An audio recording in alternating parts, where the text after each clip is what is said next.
Que la gracia de nuestro Señor Jesucristo y el manto de nuestra Madre María le acompañe a usted, querido hermano y hermana, que está pendiente siempre de esta señal positiva de Agape TV 8. Su hermano en Cristo, Johnny Linares, deseándole un feliz fin de semana. Hoy es fiesta del Señor, invitándoles sobre todo pues a que asistamos juntos a la Santa Eucaristía. Igual quiero aprovechar para saludar a todos nuestros hermanos dominicanos. Hoy es 21 de enero, celebramos la fiesta de Nuestra Señora de Altagracia. Así que saludamos pues a nuestros hermanos de allá de República Dominicana. Vamos a compartir la palabra del Señor el día de hoy, una palabra que tiene un mensaje muy especial para cada uno de nosotros. Realmente pues el Señor nos habla de diferentes maneras.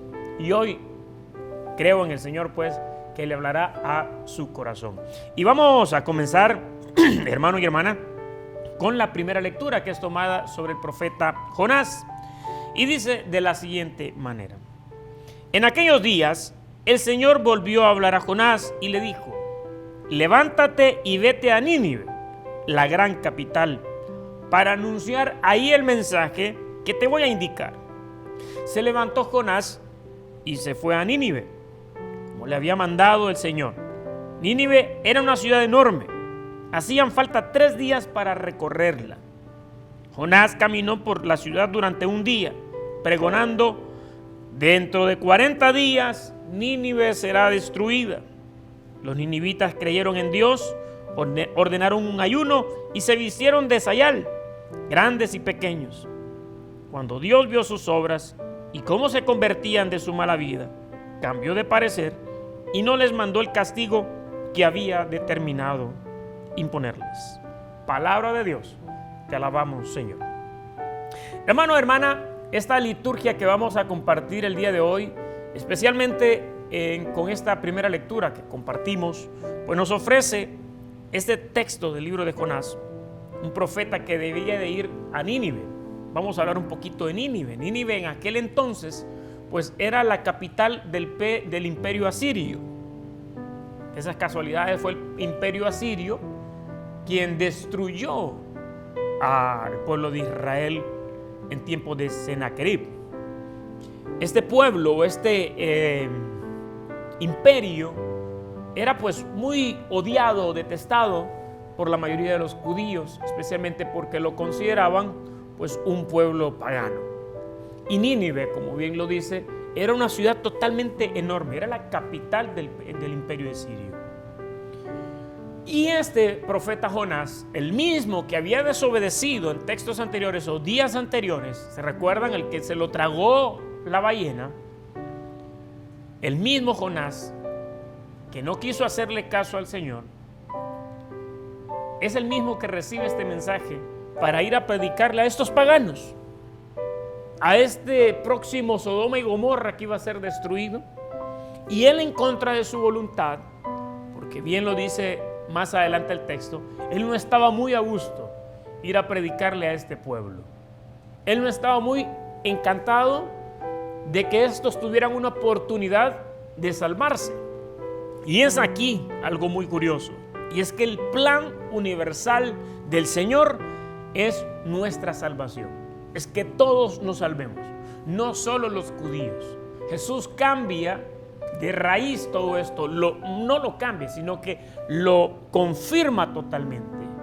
Ya en tiempos antiguos, en el Antiguo Testamento, se habla que Dios quería que todos nos salváramos. Y es más, muchas personas, no siendo judías, se salvaron. Es más, fueron parte de la salvación. Ahí tenemos, por ejemplo, incluso se habla de una mujer llamada Agar, aunque no fue parte, pero estuvo en la vida de Abraham. Ahí tenemos también aquella mujer que se convirtió en la esposa de aquel hombre llamado Boaz, Ruth, ¿se recuerdan ustedes? ¿Verdad? Una mujer no israelita, y que, irónicamente, el rey David desciende de esta mujer. Entonces, la salvación es para todos, para tanto los israelitas como también para el pueblo de Israel y a todos los paganos, entre comillas. Algo muy interesante es que el que llama es Dios, hermanos. Dios nos ha llamado, y aún como Jonás, hoy podemos trasladarlo a nuestro tiempo Es que muchas veces la mayoría de nosotros somos como ese Jonás, que nos consideramos realmente elegidos, los favoritos de Dios, los iluminados, los bendecidos, y pensamos también que mi hermano, mi hermana no merece también el perdón o la misericordia de Dios. Recuerda algo muy interesante que dice el Evangelio más adelante: la vara con que tú midas serás medido. Y Jonás empezó a medir a este pueblo, a condenarlo, pero Dios ya tenía un plan para salvarlos. Todo dependía de cada uno de estas personas. Por lo tanto, hermano, tú, en tu familia, en tu grupo, donde sea, no eres quien para juzgar, no eres quien para medir y creerte Dios que este no merece el perdón. Hay situaciones en que, verdad, y quiero ser empático contigo, pueda que tú me digas: ¿cómo quiere que yo perdone al que me hizo daño? ¿Cómo quiere que yo perdone al que asesinó a mi hijo? ¿Cómo quiere que yo perdone a aquel que ya no lo quiero tener ni en mi mente? Definitivamente ese momento, hermano y hermana, es personal. No lo podría yo comprender porque no estoy viviendo lo que tú estás viviendo. Pero algo que sí te puedo decir, hermana, es que el perdón trae liberación y bendición. El perdón trae, yo no te voy a dar un manual de cómo perdonar ni de cómo pedirle al Señor. O sea, no te voy a dar un manual, eso es algo personal. Pero algo que sí te quiero decir es que Dios quiere liberarte y quiere liberar a la persona que te hizo daño. Quiere también que esta persona se salve. Entonces no seamos como Jonás, que estamos a regañadientes, ¿verdad? Porque nadie puede escapar de la presencia de Dios. Y por eso es que Jonás también comete un error muy malo. Como por el hecho de ser israelita, se creía ser parte de ese pueblo bendecido de Dios, ser el favorito de ese pueblo favorito de Dios.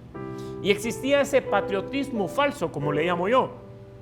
Es un patriotismo falso, que nos creemos orgullosos, por ejemplo, de ser salvadoreños. Y aquí lo quiero hacer a lo real, al contexto real. Quiero hablar primero de ese patriotismo falso que habla este hombre llamado Jonás. Y es que el patriotismo verdadero trae lealtad a su patria y trata de mejorarla y de acatar las leyes. Eso tenía Jonás. Por eso no quería ir a predicarle a este pueblo. Pensaba de que la palabra de Dios solo era para ellos y no para los demás. Entonces es como que yo te diga que te sientas orgulloso de ser salvadoreño, y eso es muy bueno, pero realmente no te comportas como un verdadero salvadoreño cuando eres corrupto, cuando eres estafador, cuando eres un mentiroso, cuando eres un soberbio. Eso es un patriotismo falso. Siéntete orgulloso de ser salvadoreño, pero hazlo florecer, hazlo merecer realmente ese nombre, ese título. ¿Y cómo lo podemos hacer, hermano y hermana? Quitando las barreras, rompiendo las fronteras y no creyéndote mejor o más que el otro. Y eso sucede también dentro de la iglesia, dentro de los ministerios. Porque soy de la renovación carismática, aquí sí se adora al Señor. Y entramos como en esa competencia. Que aquí son encuentros conyugales, aquí sí está el Señor. ¿Qué es eso? ¿Verdad? Entonces existe ese patriotismo falso, y por la cual el Señor no quiso, mejor dicho, Jonás no quería ir a predicarles a este pueblo. Pero algo interesante, ¿saben qué es?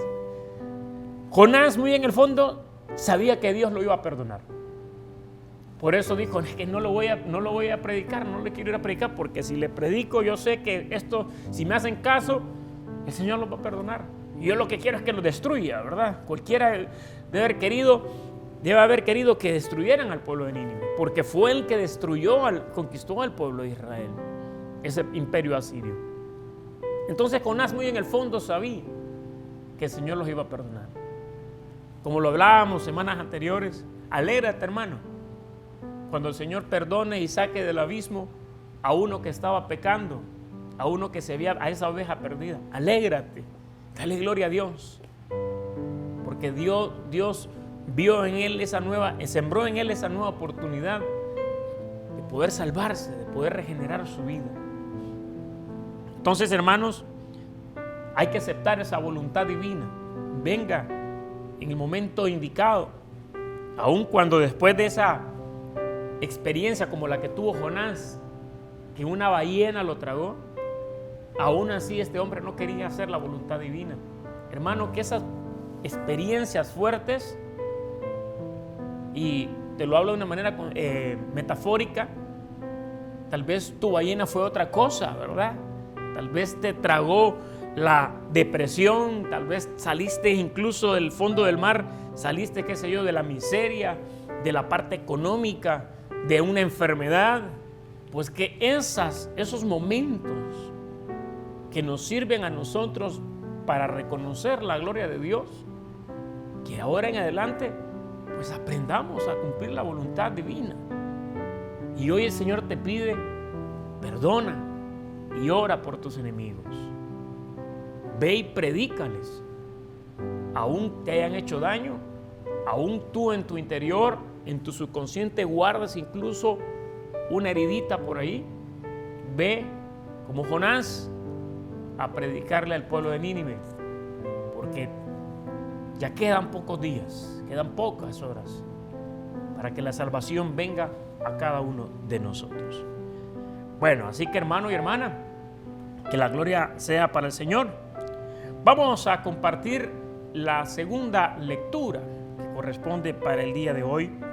Es una lectura muy interesante que para poderla entender tenemos que leer todo el capítulo, pero vamos a leer lo que corresponde para el día de hoy, y es tomada de la primera carta del apóstol San Pablo a los Corintios, y dice: hermanos, les quiero decir una cosa, el tiempo apremia, por lo tanto conviene que los casados vivan como si no lo estuvieran, los que sufren como si no sufrieran, los que están alegres como si no se alegraran, los que compran como si no compraran, los que disfrutan del mundo como si no disfrutaran de él, porque este mundo que vemos es pasajero. Palabra de Dios, te alabamos, Señor. Hermano y hermana, como le digo, un texto sin contexto es puro pretexto. Y para entender este texto bíblico, pues hay que leer todo el capítulo 7 anteriormente. Porque cualquiera diría ahí, mire qué bonito ese tema. Los que están casados vivan como que si no están casados. O sea, está casado pero viva como soltero. Disfrute la vida como loco. No, no se trata de esto. No se trata de esto. No nos salgamos del contexto, repito. Un texto sin contexto es puro pretexto. Entonces, lea todo el texto anterior y se va a dar cuenta de que el capítulo 7, los de Corinto, los corintios, pues le estaban insistiendo y preguntando referente al matrimonio y a la virginidad. Y él empieza a dar muy buenos consejos. Léalo, por favor, le invito a usted a que lea todo el capítulo 7, referente a las decisiones que tenemos. El que quiere ser célibe, pues que no se case y le agrade al Señor en toda su obra. Y el que se quiere casar, pues que se case, pero que sea fiel y que viva en santidad junto a su esposa. Lea todo el capítulo 7. Pero ya al finalizar ya casi este texto bíblico, San Pablo da una prioridad aún así. Y dice, el tiempo apremia. En otra versión dice, el tiempo es corto, el tiempo se acaba. Habla de esa escatología bíblica referente pues a la segunda venida de Cristo. Y dice, el tiempo apremia, ya queda poco tiempo. Y es que realmente, San Pablo lo que enseña a los cristianos casados es que deben vivir como tales y que han elegido vivir en virginidad también, que seamos consecuentes, seamos congruentes también en lo que hacemos y digamos. Y que cada uno debemos de vivir según nuestra elección y ninguna vida es más perfecta que la otra. Pero este texto, como les repito, es como la finalización del capítulo 7. Y a Pablo aborda esta pregunta de que si el regreso prometido del Señor implica que todos los cristianos católicos, hermanos y hermanos, debemos de abandonar pues esa vida común, incluyendo el trabajo. No se trata de eso, sino que es realmente importante poder comparar, ¿verdad?, por ejemplo, la vida de un casado a la vida de un consagrado. Cuando él dice vivan como que si no están casados, es que le pongamos en primer lugar al Señor. Pongamos en primer lugar al Señor, porque el día del juicio, cuando estemos delante del Señor, no vamos a poder decir yo no te seguí, Señor, porque mi mujer no me llevó o porque mi esposo no me llevó a la iglesia. No, cada quien va a ser salvo, o mejor dicho, cada quien se va a salvar conforme va a ser juzgado, mejor dicho, conforme a nuestros pecados personales, no matrimoniales ni familiares. Entonces, el tiempo es corto. Y una desventaja, como bien mismo lo dice San Pablo en el capítulo 7, llamémoslo desventaja.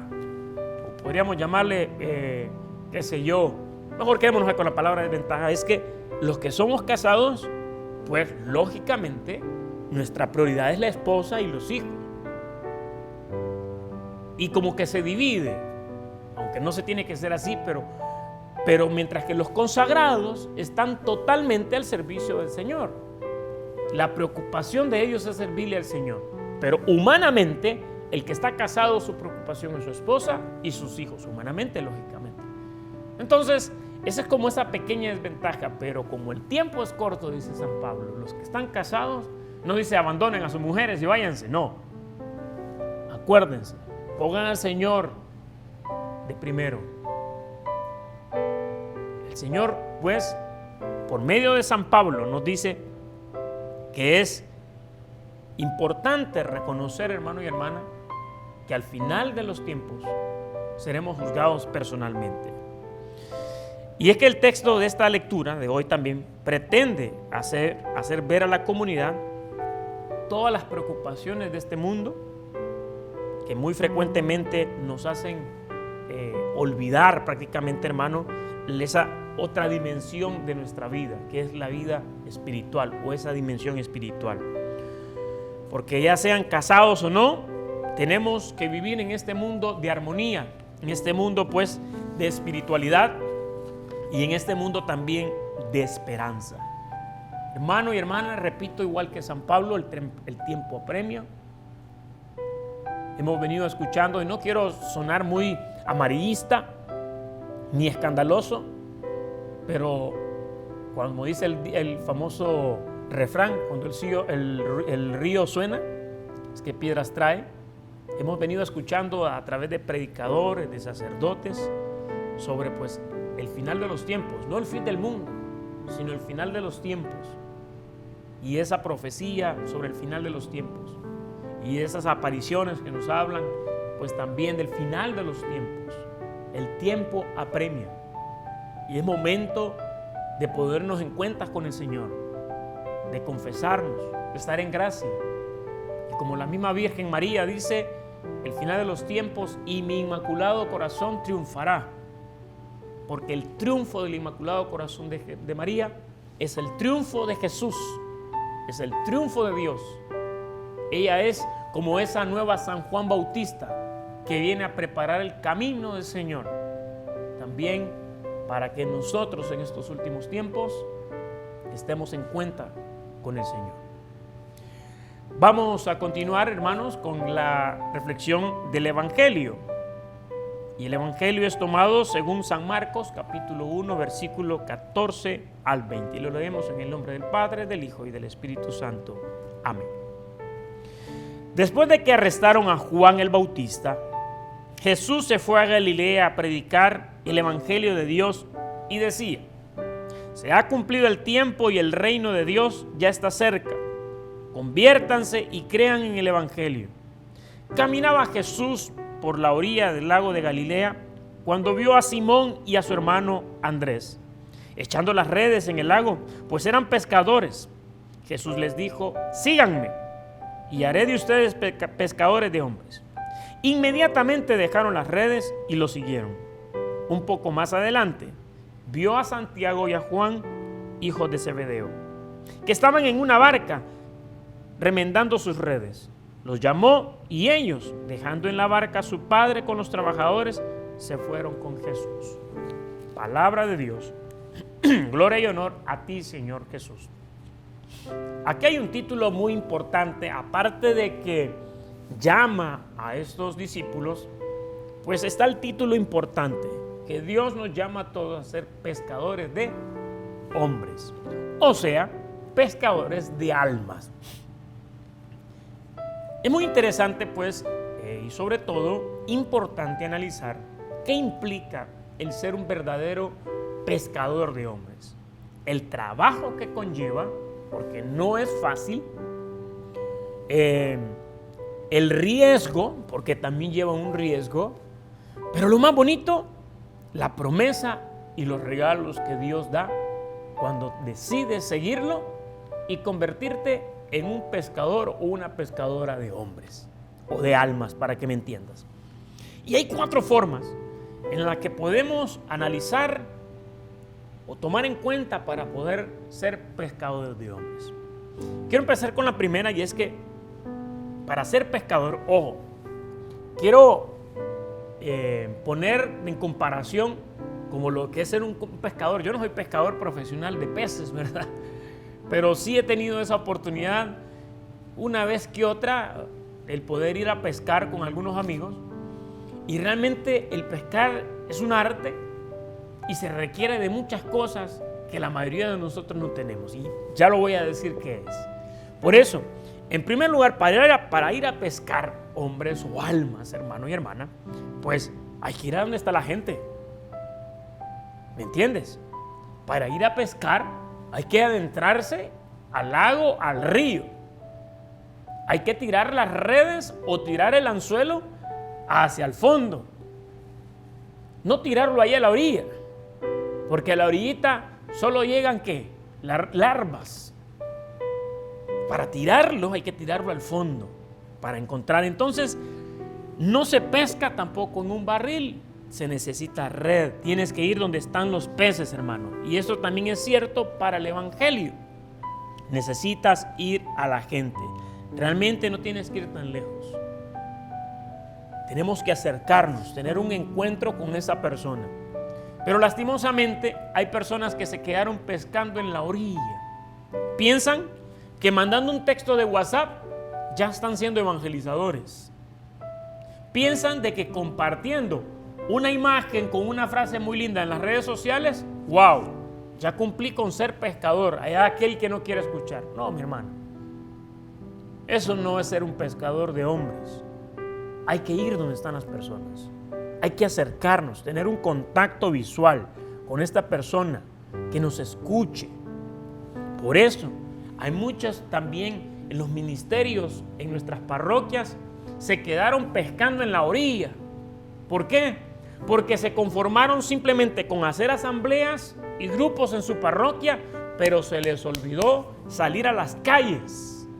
Yo felicito y me alegro cuando veo, por ejemplo, estos ministerios que van a los hospitales, que van a diferentes lugares, incluso a las cárceles, a predicar, a llevar aunque sea un plato de comida en las calles, y que van a los hospitales a acompañar a los enfermos. Ahí es donde estamos pescando. Eso es adentrarse al mar para ser un pescador. No quedarte en la orilla como hacen algunos ministerios que solamente se quedaron con sus reuniones, pero no salen a proyectarse, a llevar la palabra de Dios. Entonces se quedaron pescando en la orilla y se conformaron. También el ser pescador implica pues poner un anzuelo o usar una red. Como lo dije anteriormente, no se pesca con las manos, no se pesca con barriles. Pero primero, ¿qué se hace? Repito, no soy un pescador profesional, pero primero cebamos el anzuelo y lo tiramos al agua. Y si no pican enseguida, pues van a picar más adelante. Y aquí viene algo que es una cualidad que todo pescador debe de tener. ¿Y saben qué es, hermano? Paciencia. Eso es lo más interesante y más importante. Si bien a veces se pesca, a veces no se pesca, pero esto es una cualidad que todo pescador de hombre debe de tener. Paciencia. Hay muchas personas que porque ya le llevé la palabra de Dios a su casa, piensan que ya se convirtió el hombre, pues. Ya miró al Señor. Ya le prediqué y a cumplir. No, mi hermano, es un proceso. Hay que tener paciencia. Hay que estar ahí. Mire, insiste, insiste, insiste. Hasta que caiga el pez, hasta que muerda el anzuelo. Entonces, hay personas que pensamos de que porque predicamos una vez el pueblo ya se convirtió. Hasta nos molestamos pues a veces porque pensamos de que no nos escuchó o que no le interesó. No, hermano, es que hay que seguir tirando el anzuelo. Hay que seguir tirando las redes. No hagas las cosas a la fuerza. No pretendas convertir a tus hijos simplemente a la fuerza, simplemente porque tú vas a la iglesia. Es con paciencia, al tiempo de Dios, sin dejar de orar, sin dejar de interceder por ellos, sin dejar de dar el buen ejemplo, pero así se pesca, con paciencia. Entonces, hermano y hermana, repito, todo es al tiempo de Dios, sin dejar de seguir tirando las redes. Y te lo digo como testimonio, a mí quien me pescó fue un grupo de jóvenes que domingo a domingo tiraban el anzuelo y me iban a despertar todos los domingos a las 7 de la mañana para que yo asistiera a ese grupo de jóvenes. ¿Y saben por qué pesqué el anzuelo? Para que me dejaran en paz, para que me dejaran dormir por lo menos a las 7 de la mañana un domingo después de que había trabajado toda la semana. Y este grupo de jóvenes tiraban el anzuelo exactamente a las 7 de la mañana para que yo fuera y pesqué para que me dejaran en paz. Lo que yo no sabía es que después de haber mordido el anzuelo, pues aquí me tiene hasta el día de hoy el Señor. Y no lo digo como vanagloria, sino realmente para decirte, no dejes de pescar, de tirar la red. Número 3, rápidamente, a veces atrapamos, hay que atraparlos antes de limpiar el pez, ¿verdad? Eso es muy interesante. He visto a muchos católicos que quieren ser pescadores de hombres, que se concentran mucho en limpiar a los peces, a los hombres, antes de atraparlos. Queremos que se conviertan primero y después llevarlos a la iglesia. Eso es ilógico, ¿verdad? Queremos que se conviertan primero para saber si son dignos de llevarlos a la parroquia. No, mi hermano, eso es ilógico. Entonces, por eso, a veces se sorprenden y se molestan de cómo actúan estas personas. Primero hay que atraparlos, hay que pescarlos y después, miren, los vamos a limpiar. Pero no los limpie primero para después atraparlos. Eso es ilógico, es orden de... es pura lógica, como lo acabo de decir. Y número 4, pues concéntrese, hermano, en lanzar la red. No en cuántos peces pesca, sino cómo lo pesca. Y cuando los católicos, cristianos católicos, están tratando de ser pescadores de hombres, hay una cosa en la que veo que luchan la mayoría de las personas, y es que se preocupan por los resultados. Hermano, todo es de Dios. Tú encárgate de ser ese instrumento del Señor. Tú encárgate de llevar esa alma, porque precisamente por esa alma no sabemos si el día de mañana esa alma que tú salvaste, que tú pescaste, será la llave que te abra la puerta del cielo. Por eso, hermano y hermana, recuerda, ser pescador de hombres no es fácil. Se requiere mucho trabajo y esfuerzo. Y de esta manera, pues, me despido deseándote un día de mucha bendición para ti. Asiste a la Santa Eucaristía, ve con tu familia, y me alegra de haber compartido contigo el Evangelio para el día de hoy, 21 de enero.